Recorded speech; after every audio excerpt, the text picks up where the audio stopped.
So hello students, welcome to today's class in which we are going to begin with vectors. Right, so you have heard this vector only when vector quantities were being discussed. So we'll be looking more into what vector is. So what's its meaning? Is there any physical significance, if any?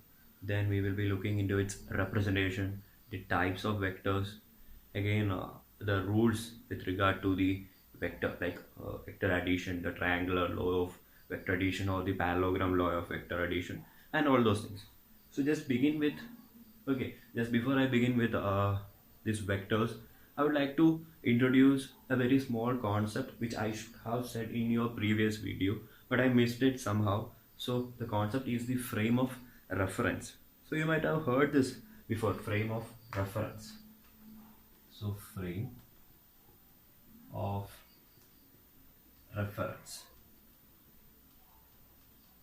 So it just refers to the place from which you are doing the observation, or with respect to, okay, so from where you are observing, and again it is undergoing the measurements. So that particular thing, or that you mention it as a frame of reference. For example, if a car is traveling with a speed of, let's say, 75 kilometer per hour.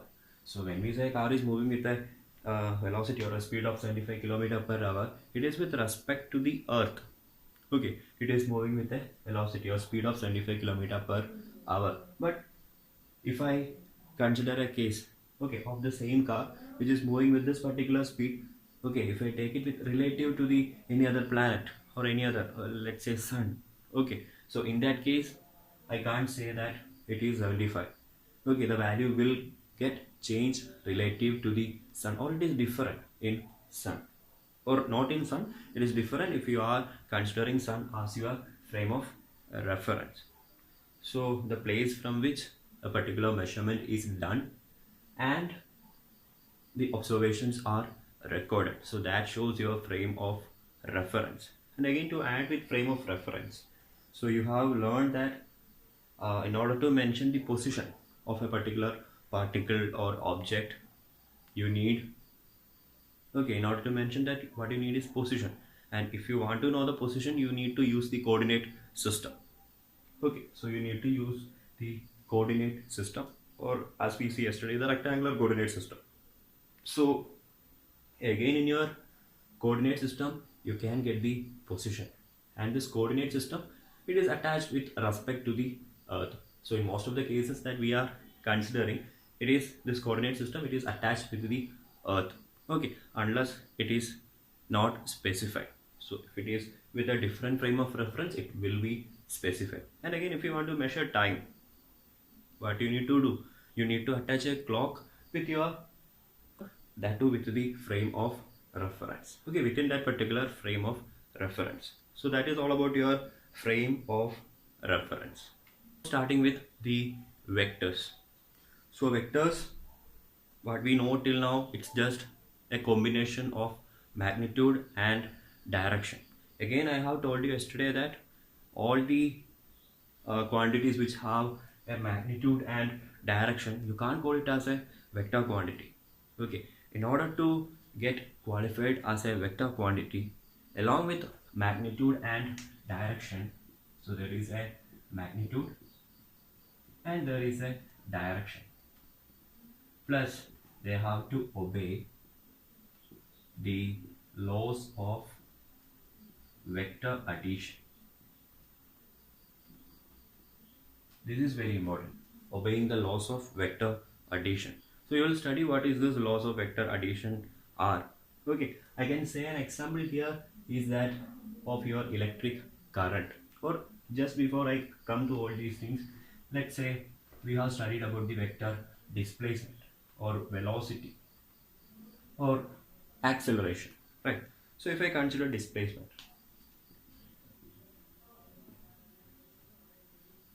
so you have studied displacement, it can be positive, it can be negative. I'm taking these two cases. So if I am traveling from, let's say, from this point to this particular destination, let's say I traveled 7 kilometers and I returned from there. So I returned, I stopped somewhere here. Let's say I traveled 5 kilometers. Now if I ask you what is the displacement, so you will say that it is 7 minus 5, which is equal to 2, right? So that is your displacement. So here what I am trying to say is, so this 7 you took it as positive, and again this 5 you consider this negative. So that means, so when this object was traveling in one direction, that is along the, let's say if this is a straight line motion, okay, consider this as a straight line motion. So it is along the x-axis, or it can be along the y, or it can be along the z, but not along any other. So it can be along the x-axis, that means motion in one dimension. So now it is 7. So in the right side direction I am taking it as plus 7, but since it is coming in the opposite direction as that of the initial, or it is now moving towards the left side, so I have to consider a negative. So that means displacement is a vector, direction is inward. But if it was distance, you would have added 7 plus 5 is equal to 12. But displacement being a vector, you need to consider its direction. So you got a value 7 minus 5, which is equal to 2 kilometer. So your displacement, so quantities like, okay, vector quantities like displacement or velocity or acceleration, they can be added or subtracted using your simple arithmetic rules. But okay, and this was possible because it was in one dimension. So in one dimension, you can simply use your basic arithmetic rules for vector addition or subtraction. But as you move from this one-dimensional motion to a two-dimensional case, where there is, let's say there is a point in plane, so you know x-axis, y-axis, the origin, so O. So if you want to know the position, this is y, this is x. So you need to know the coordinates, right? So you need to know what is x, and also you need to know what is y. And let's say if this object is moving, let's say it reaches here, now you will get x2 and here y2. So x1 y1 and x2 y2. So can I do the normal arithmetic conditions here? So I can't do the normal arithmetic conditions when the case involved is that of 2-dimension or 3-dimension. Okay, so in a straight line motion you are able to, but in the other cases you are not able to do so. And a vector, and coming to what I said earlier, so your vector doesn't qualify, okay, a quantity doesn't qualify as a vector if it has both magnitude and direction, but it should obey the vector addition law. And again, one such example, your electric current, okay, electric current whose unit is ampere, represented by the letter I. So you know this electric current, it has a magnitude, okay, the current passing through a wire, it has a magnitude, again it have a direction, okay, you are able to specify its direction, and you have studied various laws for mentioning its direction also. It can be from positive to negative or any other possibilities, right? But still, you know, it is not a vector quantity, it is a scalar quantity. The reason is that it doesn't obey the law of vector addition. So you can't call your electric current as a vector, though it contains both magnitude and direction. And again, coming to vector representation, so your vector, let's say a vector, so it is represented like this, a vector. So there is an arrowhead over the top, or simply a vector, it is represented, okay, let's say this is a displacement vector starting from this particular point O and it reaches this point. So the vector is represented, so if I am considering the displacement from this point O to A, I can say that this is O A vector, or which is equal to the displacement vector. So I represent it as S with an arrow overhead. Again, this arrow which is indicated here, the length of this particular line that gives the magnitude. Okay, so the magnitude is given by this particular line. Again, the arrow, this arrow, it indicates the direction. So you call this as the head and you call this as the tail.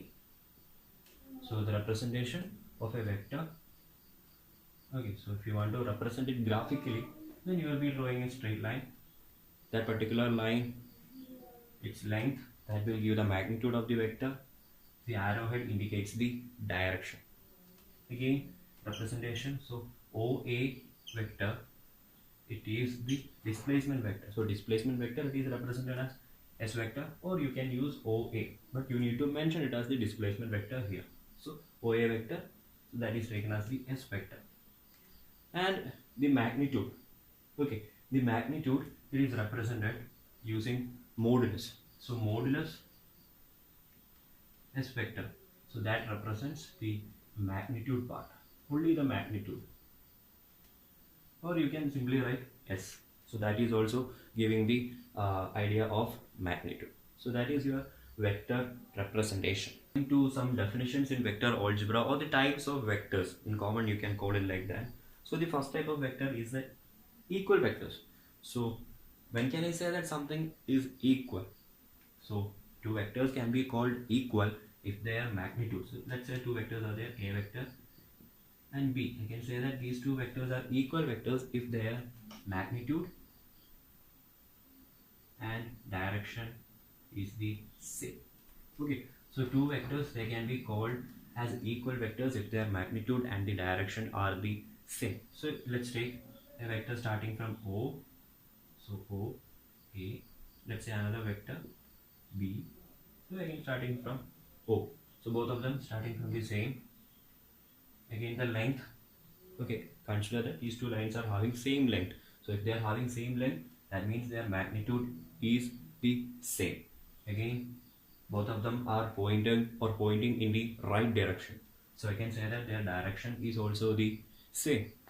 So now let's take another case.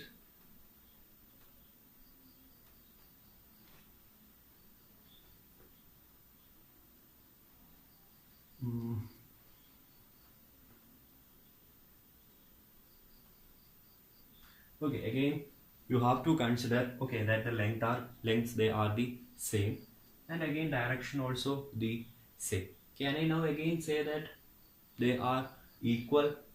Okay, of course I can say that they are equal. Again, one more condition, don't worry about the location. We don't want to worry whether they are starting from the same location. So it's not necessary that if you want to call two vectors are equal, they should have the same starting point. So you shouldn't consider that fact. So you only need to look at magnitude and the direction. So if the magnitude and the direction, they are the same, okay, you can call them as equal vectors. Or okay, again these two, they are equal vectors. Now coming to the second one, that is the negative vector. So negative vector.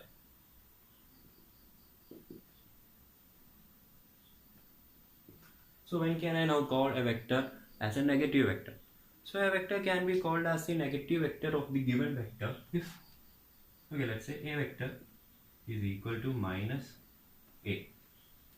So your magnitude anyway, it won't be negative. Okay, the magnitude is always positive because you have taken a modulus, right?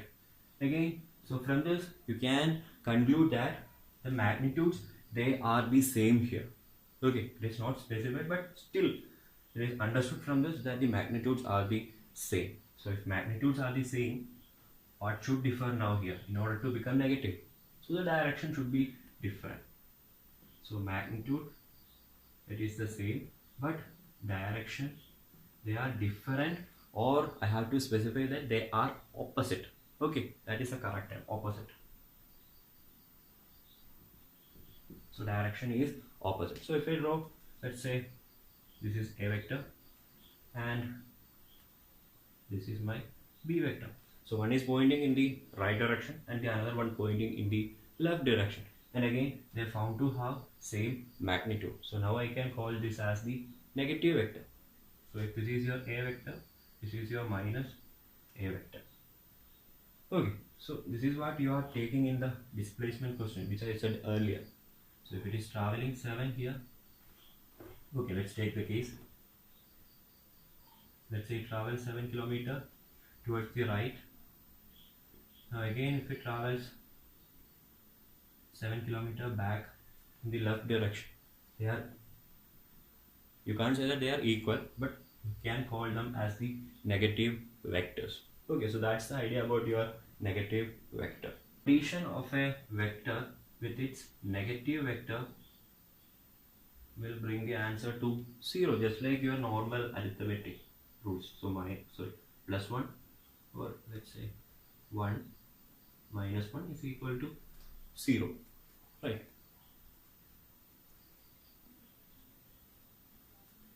Again, coming to unit vectors, there is no much physical significance for this particular vector rather than just giving out the direction. So I will explain why it is so. So unit vector, so a vector, okay, a unit vector of the given vector is a vector of unit magnitude and has direction same as the given vector.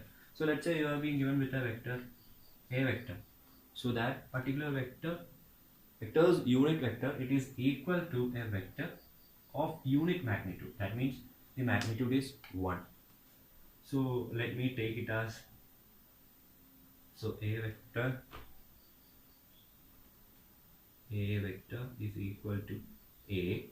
Okay, so I'm taking the magnitude part as a, which is equal to 1 and has direction same as the given vector. So what is the direction of a vector?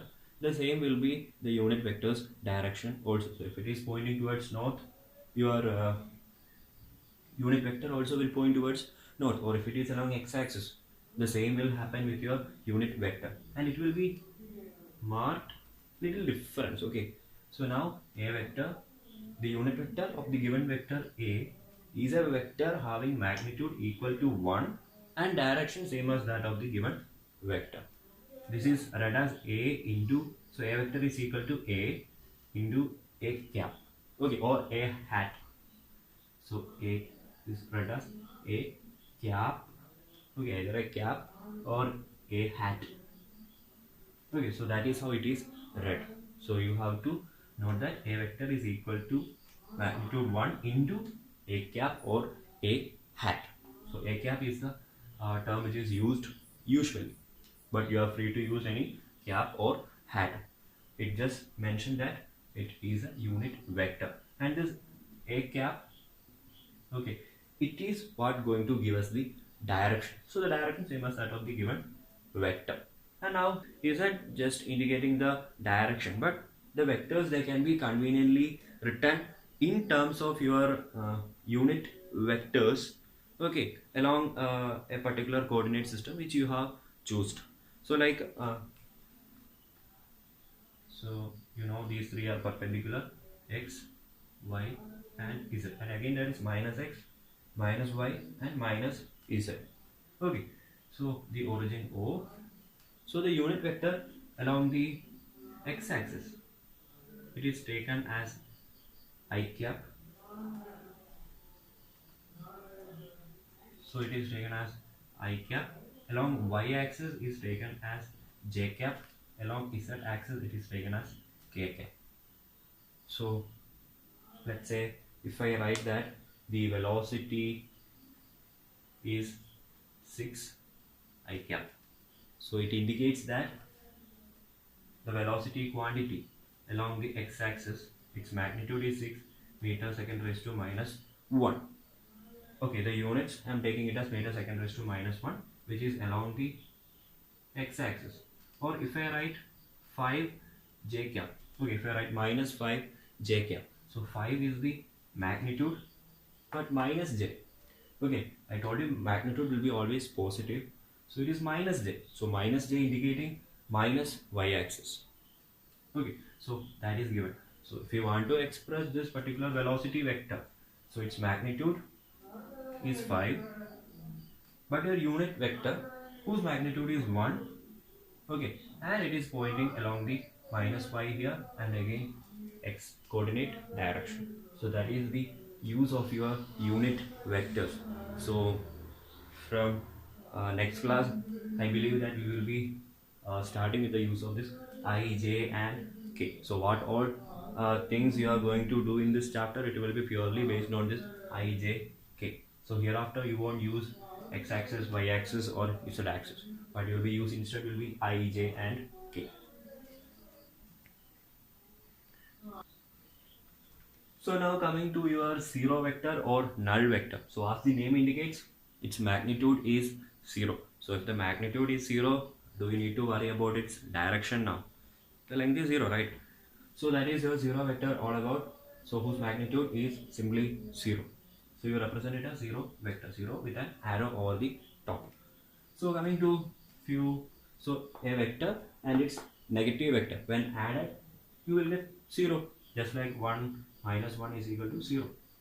And again 0 into, okay, when a vector is multiplied by 0, again you will be getting a 0 vector.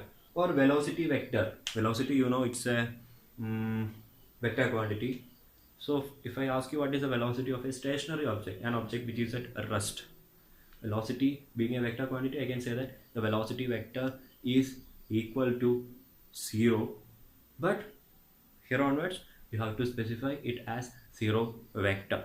Okay, so the velocity vector in the case of a object at rest, an object which is stationary, it is 0 vector. Again, the acceleration of a body moving with uniform velocity, so the acceleration vector there is also again 0.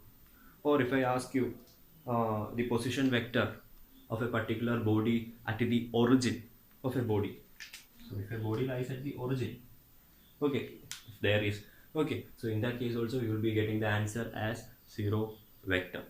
So that is all for today. In the next class we will be looking into, okay, the position vector, displacement vector. So you already know what position is or what displacement is. So we'll be looking into that, and we will be seeing the addition of vectors. Okay, which is very important. Again, the derivation includes triangle law of vector addition and parallelogram law of vector addition. So we'll be seeing all these things in the next class. So please go through your textbook once again along with the videos for a better understanding, okay, about all these vectors, since it is being a new topic to you students. Thank you.